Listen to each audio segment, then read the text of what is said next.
Bem-vindos ao Tática Cast, um conteúdo produzido pela Tática Lineal Global Brasil. Aqui você encontrará tudo o que precisa saber sobre os mais variados temas de auditoria, contabilidade e muito mais. Toda semana um conteúdo novo para você. Acompanhe!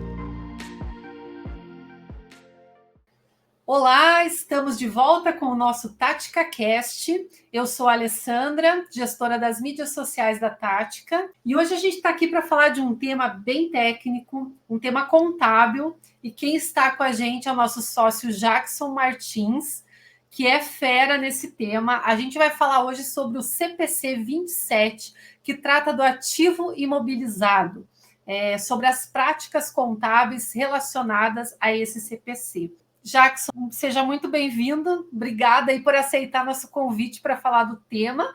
Eu vou pedir para você começar se apresentando, então, falando um pouquinho das suas especialidades e já emenda com a tua apresentação. Afinal de contas, né, fala um pouquinho sobre o que é o Comitê de Pronunciamentos Contábeis e especificamente do que trata o CPC 27. Boa tarde, Alê. Boa tarde a todos.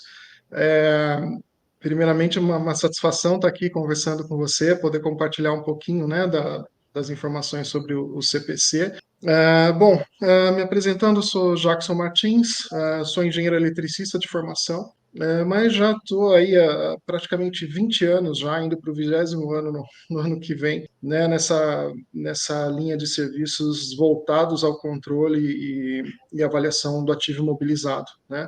Comecei minha trajetória em 2005, voltado muito fortemente para o setor elétrico, e depois tive ainda uma passagem de 10 anos por Big Four, né, e estou integrando o quadro societário aqui da Tática desde abril do ano passado, né, aqui cuidando justamente dessa prática de avaliação e controle de bens e materiais. Bom, CPC, o Comitê de Pronunciamentos Contábeis, nada mais é que de fato, um comitê formado em 2005 por 7 entidades contábeis e financeiras de referência, né? A gente pode listá-las, são a Abrasca, a PIMEC, a B3, CFC, PECAF, Ibracon e também representantes de investidores de mercados de capitais, né? Então, nesse esforço conjunto, essas entidades se uniram com 3 objetivos primordiais. O primeiro, de atender às necessidades de convergência das normas contábeis brasileiras às normas internacionais,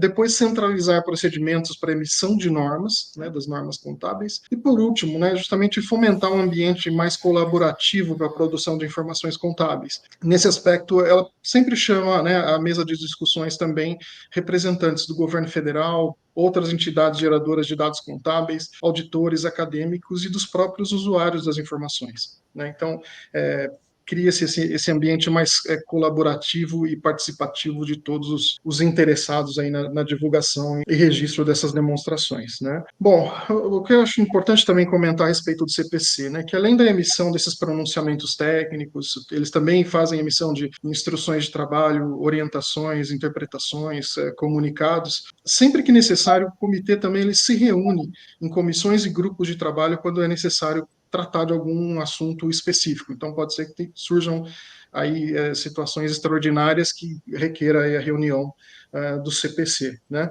E que também, apesar de fisicamente o CPC ele ser organizado, né, ele é formado por sempre 2 membros de cada uma das 7 entidades originárias, né, do comitê, e na maioria sempre contadores, eu acho que é importante frisar que o CPC ele é uma instituição totalmente autônoma e independente das entidades representadas, tá?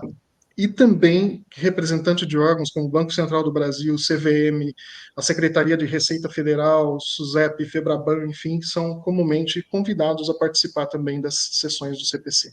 Bom, e o CPC, como, né, entidade emissora desses pronunciamentos técnicos, dos 53 pronunciamentos técnicos emitidos pelo CPC, o de número 27 é justamente o que trata do ativo mobilizado, né? O CPC 27 é que estabelece critérios de reconhecimento, mensuração e registro dos ativos fixos nas demonstrações contábeis, né? E qual que é a importância do CPC 27, né? Por que é um CPC relativamente extenso e também importante? Porque ele que vai garantir que o ativo mobilizado ele seja bem representado nas demonstrações contábeis da empresa, de maneira uniforme e comparável, né, entre diferentes empresas e períodos. E isso é uma informação essencial, né, uma parte essencial para a tomada de decisão de investidores, analistas, stakeholders, que sempre depende que as informações financeiras sejam precisas e consistentes, né? Então, assim, se eu quero, por exemplo, comparar a demonstração contábil de uma empresa que eu tenho aqui no Brasil com uma filial que fica fora, é o CPC que me garante, né, dentro desse arcabouço normativo, que eu tenha essa informação de forma comparável e uniforme, né, entre as empresas. O CPC 27 também ele promove maior transparência das informações contábeis, né, porque ele auxilia as empresas na forma correta de como divulgar essas informações, né, garantindo que elas sejam sempre relevantes e completas, né, refletindo com completeza e relevância as operações, situação financeira, os resultados da companhia. Ela também garante o alinhamento com as normas internacionais de contabilidade, né, que, a bem da verdade, é o principal objetivo do CPC, principalmente em relação à IFRS. Né, isso também facilita, né, essa integração e comparação de informações que eu mencionei anteriormente. E, por último, quando a empresa cumpre com o CPC 27, automaticamente ela está contribuindo para a própria conformidade legal e regulatória, né, da empresa em relação às normas contábeis, já que os pronunciamentos do CPC fazem parte do arcabouço regulatório e contábil brasileiro. Perfeito, Jackson. Dadas esses primeiros conceitos, né, a gente leva em conta que muitos dos nossos ouvintes já sabem, mas é sempre bom a gente repassar, né? A gente está falando, então, que basicamente o CPC 27 ele orienta as empresas a como registrar, valorizar e depreciar os seus ativos, né? E você, mais do que ninguém, sabe que só para isso tem um longo caminho aí, né? Uma longa trajetória cheia de detalhamentos que fazem toda a diferença e podem impactar nas demonstrações financeiras, né? Eu tenho algumas perguntas aqui. Eu acho que a gente não vai conseguir falar tudo num podcast só. Talvez a gente tenha que fazer uma parte 1 e parte 2, mas vamos começar com alguns itens aqui. E claro que eu fiz uma colinha das perguntas, né, Jackson, porque eu não tenho aprofundamento técnico, então preciso acertar as palavras aqui, né? Mas eu vou começar te perguntando, então, partindo desse fato, né, do que especificamente trata o CPC 27, quais são, então, os tipos de ativos que estão cobertos por esse pronunciamento? E existe alguma exceção que os contadores precisam conhecer? Bom, vamos lá então. O CPC 27 ele é bem abrangente, né, sobre os bens do ativo imobilizado, né? E sim, tem algumas exceções. Vou comentar delas aqui, né? Bom, o CPC 27 ele define primeiro, né, o ativo imobilizado. Então, assim, para reconhecimento, o que é o ativo imobilizado pela ótica do CPC, né? Ele define o CPC como um bem tangível, né? O tangível são os bens corpóreos, né, materiais mantidos para uso na produção ou prestação de serviços, para aluguel a terceiros ou para fins administrativos, e que se espera utilizar por mais de um período contábil. Tá? E esse período contábil, normalmente a gente entende que é o período de um ano. Né? Então, para reconhecimento desse bem como ativo imobilizado, esse bem deve atender 3 critérios fundamentais. Então, primeiro, a empresa deve possuir a propriedade ou controle sobre o bem. O bem tem que ter essa utilidade esperada durante mais de um período, né, que via de regra a gente entende por um ano, e o bem também tem que ter um valor econômico que a gente consiga mensurar de forma confiável. Tá?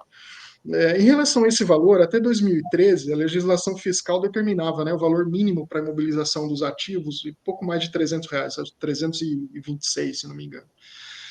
Só que em 2014, com a promulgação da Lei 12.973, essa lei alterou o valor para R$ 1.200. Ou seja, tudo aquilo que for abaixo de R$ 1.200, eu não sou obrigado a registrar isso como ativo mobilizado, mesmo obedecendo a esses critérios. Né? Então, eu posso lançar, por exemplo, um ativo de valor irrisório para efeito de controle como despesa operacional, tá? Não necessariamente registrar no imobilizado. Então, cabe à empresa, né, aferir o custo-benefício de se controlar ou não esse bem no imobilizado.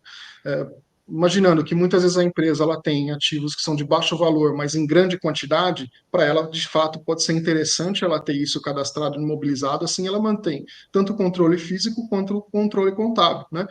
Muitas vezes ela pode também optar por manter o controle físico para saber exatamente aquilo que ela tem, mas por ser de um valor baixo, ela não necessariamente ela precisa registrar isso dentro do imobilizado, porque muitas vezes assim você tem todo o custo, né, de manutenção da tua base de ativos, custa você controlar um ativo, né, é o custo não só financeiro, mas você também tem, né, todo o tempo despendido, profissionais que vão lá e cola a plaquinha de controle de ativo, retira aquela plaquinha, controla toda essa movimentação de baixas, adições, movimentações e transferências que muitas vezes esse custo todo e essa operação toda não faz sentido em relação à materialidade desse ativo para a operação, né? Jackson, deixa para aproveitar Pois e não. fazer um parênteses, para a gente tentar exemplificar um pouco. Então, por exemplo, eu posso dizer que se eu tiver uma impressora de valor menor de 1.200, mas se na minha empresa eu tenho várias delas porque elas fazem parte da minha operação, vamos dizer que, sei lá,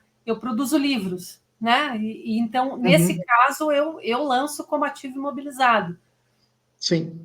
Né? A ideia é essa, Alessandra, esse ativo é importante para a tua operação e se justifica esse controle contábil, né, por dependente do motivo que seja a importância, a relevância dessa impressora para a tua operação, de fato se registra também no imobilizado. Então é opcional, tá?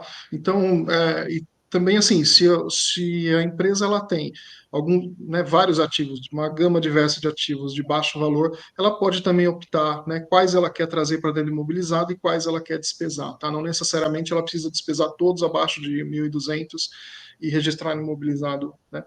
Entendi. Entendeu? É dessa forma, sim, tá? Com relação às exceções, o CPC 27 ele não é aplicável em alguns casos, tá? Então, por exemplo, se o ativo ele é classificado na categoria de bens mantidos para venda, ele tem um CPC específico que cuida desse tipo de ativo, tá? Que é o ativo não circulante, mantido para venda e operação descontinuada, que é o CPC 31. Então, ele sai fora do arcabouço do CPC 27. Ativo biológico relacionado à atividade agrícola e que não sejam plantas portadoras são tratados pelo CPC 29. Né? Só para exemplificar aí, né, a questão de planta portadora. Por exemplo, se eu tenho uma produção de alface, né, eu fiz a plantação, chegou na época da colheita, eu vou lá, colho aquele alface para vender. A partir do momento que eu colhi o alface, acabou aquele alface ali, né? Ele já sai fora daquele critério de durar mais do que um ano, né? Porque simplesmente eu fui lá, colhi e vendi. A planta portadora, por exemplo, pode ser uma mangueira, uma laranjeira. Eu vendo a fruta, mas a planta ela permanece. Então ela tem um valor, né? Que continua valendo aí para o próximo ano, porque ela vai continuar produzindo. Então é a planta portadora que aí sim eu posso, ela devo imobilizar ela no CPC, segundo o CPC 27, ao passo que o alface não faz parte da planta portadora, né? É um ativo Entendi. biológico que, para mim, não entra no CPC 27.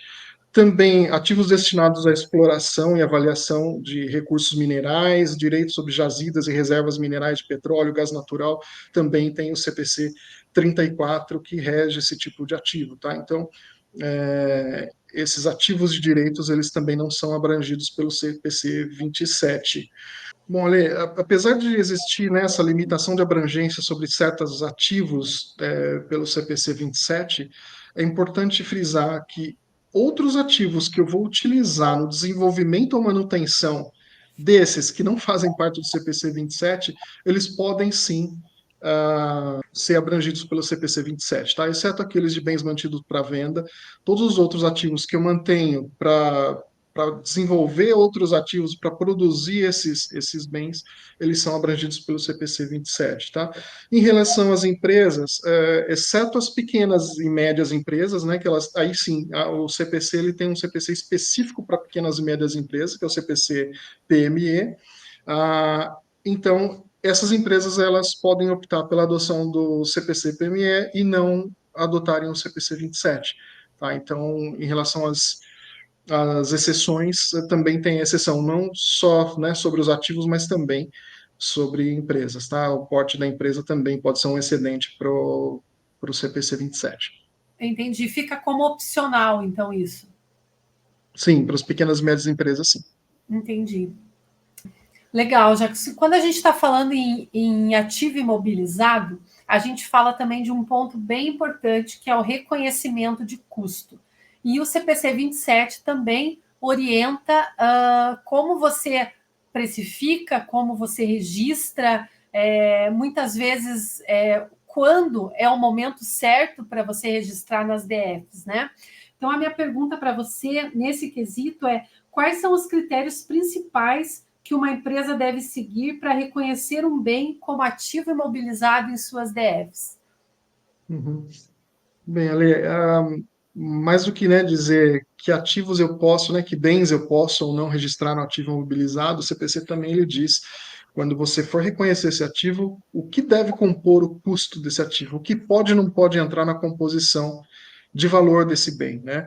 Então, o CPC 27 ele diz que, ao reconhecer o valor desses ativos, eu preciso considerar o valor de aquisição, tá, desse bem, vou lá, é o valor de custo desse bem, Quanto você pagou? incluindo o quanto eu paguei por ele, mas também incluindo os impostos de importação e eventualmente demais impostos não recuperáveis, tá? E também tenho que deduzir descontos comerciais, outros abatimentos. Então, se durante a negociação da aquisição do ativo eu tive um desconto comercial para a compra desse ativo, esse desconto ele tem que ser desconsiderado também no momento do registro dele no imobilizado, tá? Então, esse desconto ele é abatido. O que entra é o Uh, preço real do produto. Exato, o que foi efetivamente pago ali com os impostos, né? Em linhas gerais, enfim, o que compõe além desse custo, né, o valor do ativo, também é todo o custo pré-operacional que eu tenho com instalação, tá? E demais custos necessários à colocação dele em operação, tá? Então, frete entra, tá, no valor do custo. Se eu tiver que fazer qualquer preparação da planta ou da instalação, né, para colocar esse ativo em operação, outros custos também que são atribuíveis são, por exemplo, mão de obra de testes. Você já precisa contratar um engenheiro para vir aqui testar, o rapaz que veio fazer a instalação, toda a parte de comissionamento desse ativo, tudo isso também entra no custo, ou seja, tudo aquilo que, inclusive, já a previsão de desmobilização, quando eu for desmontar esse ativo, custo de desmontagem, né, de restauração do lugar onde ele estava instalado, né, para ficar em condição de uso para receber um É outro isso que eu ia ativo. te perguntar. A preparação do local, por exemplo, eu estou falando de um maquinário. A preparação do local entra como custo também da compra desse maquinário. Entra também, tá? E Então agora você está me ele faz dizendo parte que do valor a restauração desse lugar após a retirada do maquinário também conta. também, tá? Isso tudo entra no valor do ativo, eu posso imobilizar isso, tá? Entendi. Por exemplo, né, dando alguns exemplos aqui, né? Ah, Benefícios concedidos aos empregados que atuam diretamente na construção e aquisição do imobilizado. Entra também preparação de local, frete e manuseio com transporte, instalação, montagem, desmontagem, custos pré-operacionais, honorários de serviços profissionais contratados para colocação em operação. Tá? Então, tudo isso entra. Outra coisa, se eu preciso para uma determinada máquina, né, uma máquina especializada, enfim, que eu uso, eu preciso comprar, por exemplo, um ferramental específico para essa máquina. Esse ferramental, para eu manter essa máquina, também vai entrar no custo desse ativo, tá? Vai ser reconhecido também no ativo imobilizado. Outra coisa que é bem importante também de mencionar é que só vai esse ativo ele só vai absorver componentes de custo até a colocação dele, até ele estar disponível para operação. A partir do momento que eu concluir a instalação, construção, enfim, o ativo está disponível para você utilizar ele na tua operação, até esse momento esses custos todos eles podem ser agregados ao valor do ativo, eu posso imobilizar, tá? Seja ele como dentro do valor do ativo ou imobilizado ali como um componente de custo, tá? A partir do momento que esse ativo ele está disponível para operar, eu já posso utilizar. Custos subsequentes que forem entrando, isso daí já passa a ser despesa, despesa operacional, tá? Então não Entendi. posso mais agregar custo a esse ativo. A partir da operacionalização desse ativo, então, entrou em operação, tudo que você vai gastar com ele entra como despesa. Não é nem quando ele começou a operar, a partir do momento que ele está disponível para Está operar. Você preparado para operando operar. ele ou não. Entendi. Então, por exemplo, se eu compro uma impressora e eu preciso abastecer ela com um toner, vamos dizer assim, né? O toner é uma coisa que você vai estar sempre comprando depois. Mas até eu colocar essa impressora pronta para operar, até esse toner vai ser custo de ativo? Então, essa primeira carga de toner, todo o gasto que você teve com esse material para colocar em operação, sim, tá? Entendi. A partir do momento que ela começou a operar, aí o toner passa a ser o quê? É um item consumível, porque ela não dura um ano, o toner na tua máquina. Então, você está sempre comprando e consumindo. Então, essa daí, o toner, ele deixa de ser o ativo e passa a ser uma despesa operacional, tá? Entendi. Esse exemplo a gente pode usar para várias coisas, né? Tipo, Uhum. equipamentos, correias, qualquer coisa que você. Eu penso muito em equipamento, né? Qualquer peça que Uhum. você tenha, se você tem que comprar um equipamento que tem uma peça, mas para a tua operação você precisa de um outro tamanho de peça, você vai alimentar, mas esse custo também vai gerar o custo do ativo, né? Aí depois, se você trocar a peça, vai ser despesa. Vai ser despesa. A não ser que a peça seja, ela vai prolongar de alguma forma a vida útil do seu ativo. Aí você pode mobilizar. Se for só para manter ele funcionando normalmente, não, aí é despesa Ah, mesmo. entendi. Se for no conceito de benfeitoria, aí você imobiliza. Sim, é isso. Entendi. Bom, Ale, e assim, isso são os valores que podem, né, que devem entrar na imobilização desse ativo. Por outro lado, também tem valores aí que não podem ser reconhecidos como valor do imobilizado, tá? Por exemplo, são os custos incorridos para iniciar a operação de uma nova instalação ou unidade. Joia, Jackson. Vamos falar de outro item agora, que a gente já está com o tempo correndo aqui. Realmente acho que vamos ter que fazer uma parte 2 aí. Vamos falar de componentização, que é um item também bem importante aí dentro do CPC 27. A gente está falando basicamente de dividir o ativo em partes, né? A gente tem inclusive um exemplo no próprio CPC, que é o exemplo do avião, né? Quando a gente pega o avião e a gente entende que as partes do avião elas têm vida útil diferente. A gente está falando de motor, está falando de fuselagem, está falando dos assentos, né? E nesse caso a gente não pode imobilizar de forma homogênea, porque a gente vai ter um impacto muito grande aí nas demonstrações, né? Então a minha pergunta é como que as empresas devem lidar com os componentes de um ativo? Explica na prática contábil como é que isso é feito. Uhum. Bom, diferentemente, né, dos bens imóveis, né? Por exemplo, quando eu faço a imobilização de uma construção, de uma determinada edificação, normalmente a gente pode olhar, né, o ativo imobilizado das empresas, eles são bem fechadinhos ali, né? Eu tenho todos os custos aí que foram ingressados na construção desse ativo, eles são fechados normalmente na linha, né, da construção, um galpão industrial, um depósito de materiais, uma portaria, enfim, ou seja, todo aquele componente de custo de materiais de obra, de custos associados à obra, são fechados numa única linha. O conceito de componentização ele é muito mais aplicável às máquinas e equipamentos, né? E como você bem disse, né, deu o exemplo que é o clássico, né, o exemplo do avião que é até mencionado no próprio CPC 27.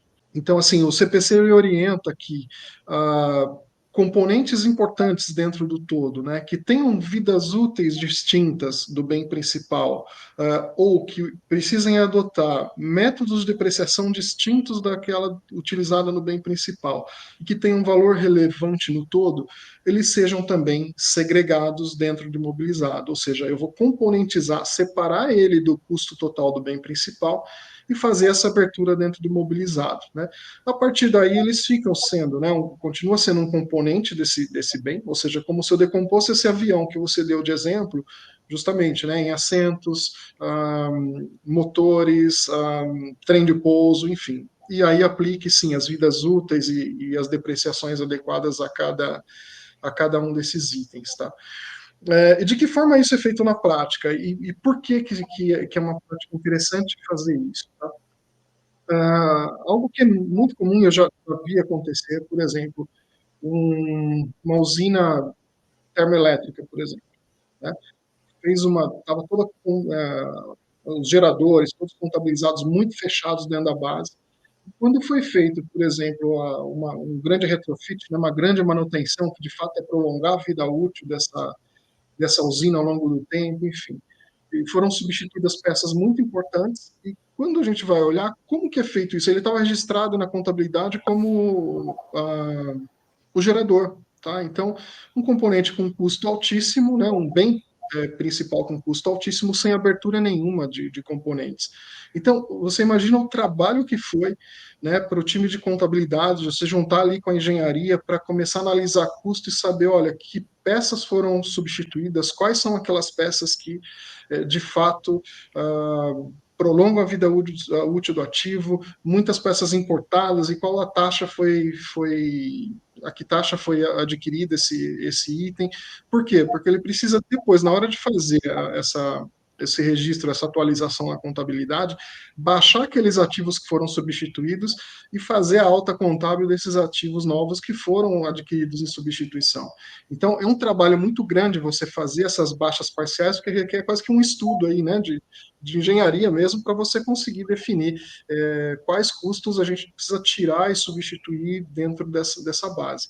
Ao passo que quando você trata isso, tendo um próprio trabalho de inventário, de controle de ativos, você já leva em pauta o tema da componentização, já é um momento importante de você já reunir, né, o pessoal técnico para conversar. Então, já senta junto com o time de contabilidade, o time de engenharia de manutenção, já pega as fontes de informação, né? Por exemplo, eu tenho o módulo contábil do ativo mobilizado no SAP, por exemplo, puxo lá o AA, como ele está cadastrado, como isso está demonstrado no módulo PM, que é o módulo de manutenção, justamente que a engenharia tem lá o que chama de árvore do PM, né? Ou seja, é justamente já todo componentizado, quais aqueles ativos, eles vão ali até no nível de, sei lá, o parafusinho, a arruelinha, que nem sempre é interessante, claro, né? Não é interessante fazer isso na contabilidade, mas a gente consegue fazer justamente nessas discussões a convergência entre o mundo contábil e o mundo físico.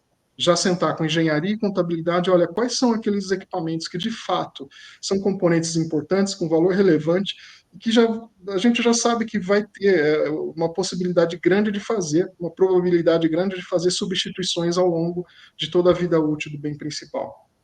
Então, esse é um momento interessante de sentar junto, conversar, discutir até que nível ali de componentização a gente vai descer para componentizar e já ter todas essas discussões, as tratativas, já fazer o inventário componentizado, né, ir lá, olhar direitinho, já pegar as características técnico-descritivas, atributos técnicos desses ativos, para já fazer, durante o trabalho de inventário, esse trabalho já de componentização desses ativos. E aí sim, né, suportado pela vida útil técnica dos ativos, fazer o estudo para o ajuste das vidas úteis contábeis e seguir essa instrução do CPC 27. Tá? Então, em linhas gerais, a componentização é dessa forma que é feita, tá? Conversando mesmo com engenharia, com contabilidade, vendo quais ativos de fato são relevantes para o efeito de componentização e fazendo essa abertura na contabilidade. A parte boa é que, numa eventual necessidade de substituição, simplesmente a engenharia baixa um registro do módulo PM, né, indica ali a substituição, e a contabilidade já tem isso muito bem destacado na contabilidade, bastando efetuar a baixa ali e fazendo o registro do ativo adquirido que foi em substituição a esse que foi trocado. Dá para dizer, então, que a componentização ela também traz o benefício de minimizar os riscos aí de erros de valores, atualização de valores e, consequentemente, distorção, né, dos lançamentos. Sem dúvida. Sem dúvida, eu te falo, é um trabalho, essas baixas parciais, a depender, né, do tamanho do ativo, do grau de complexidade do ativo, é tão difícil para as áreas, né, internas da companhia fazerem essa segregação, essa identificação de valor para conseguir aplicar corretamente essa baixa parcial, quanto também para o time de auditoria, né, ele vai auditar aquele trabalho e tem que meio que reconstruir todos aqueles cálculos. Então, acho que facilita muito, né, tanto a questão de transparência, né, daquilo que está sendo feito, quanto o próprio trabalho depois de identificação desses custos aí, o próprio trabalho dos auditores externos também. Dependendo da proporção desse trabalho, né, deve gerar muito retrabalho e deve, dependendo, precisar de pesquisa, contratações extras, ou seja, vai gerar despesa extra para a empresa também, né? Sem dúvida. É. E eu posso que facilita demais, né, a manutenção da base de ativos quando você já tem essa componentização implementada. Aí, para a rotina da área de contabilidade, fica muito mais simples e transparente, né, de fazer toda a movimentação. Perfeito, Jackson. Muitos detalhamentos aqui, viu? Olha só, a gente já está caminhando aqui para o final do nosso podcast, mas a gente ainda precisava falar de depreciação, de manutenção dos ativos, né? E também algumas aplicações práticas aí em outras profissões. Eu acho que a gente vai deixar para uma parte 2, se você topar e estar com a gente de novo. A gente divide esse podcast em dois e continua no próximo episódio, pode ser? Sem dúvida, conta comigo, Ale. Joia. Então, lembrando, pessoal, que a gente tem também muito conteúdo aí nas mídias da Tática. A gente vai deixar aí no histórico também o link. Tem um artigo seu, né, Jackson, no nosso blog sobre o assunto também, com vários detalhes aí do CPC 27. A gente vai deixar no link da descrição. E também o contato do Jackson aí, para quem tiver interesse em saber mais detalhes ou tiver alguma dúvida específica da tua empresa, você está à disposição, né, Jackson, para conversar. Fala um pouquinho aí como é que o pessoal pode te procurar. Então, assim, bom, os meus contatos, né, estão sempre ali pelo próprio LinkedIn, né? Também tem o LinkedIn da Tática, os nossos contatos também pelo próprio portal da empresa, né, na internet. Ou então, para quem tiver o interesse, quiser me contatar diretamente, o e-mail é jackson.martins@tatica.com.br. É isso. Jackson, quero te agradecer, então, pela contribuição. Reiterar aqui, né, então, o convite, fica agora o comprometimento ainda da gente gravar a segunda etapa desse tema aqui do CPC 27, e a gente espera, então, vocês no nosso próximo Tática Cast. Obrigada pela presença, obrigada a todos os ouvintes. Obrigada, Jackson. Muito obrigado. Obrigado a você.